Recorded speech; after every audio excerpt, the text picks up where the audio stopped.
How to tell if someone blocked you on Discord. So all you have to do is to go here directly to your Discord application.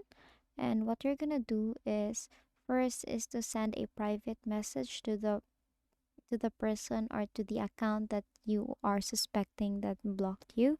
So for example, this one. I have actually set this account to block me. So whenever if I try to message, let's say hi here, it will automatically send your message could not be delivered. That is one sign that that person has blocked you. Now the other option, or you can try to react to the user's message.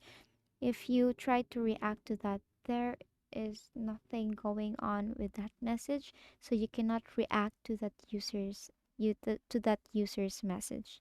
The other way is to check your friends list.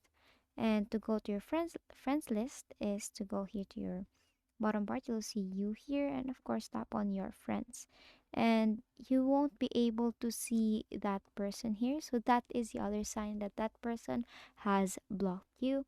And of course the other way is to go back here to messages again and go to this user, and then if you click on that user, as you can see, you will now see an add friend button here. Now if you try to add friend, that this will actually come out, friend request failed, it didn't work, and double check that the username is correct and tap on OK. So that is the most significant sign that that person has blocked you on Discord. And basically that is how you tell if someone blocked you on Discord. And that is all for today. If this video helped you, please don't forget to like, share, and subscribe to YouTube channel to show your support. Thank you for watching.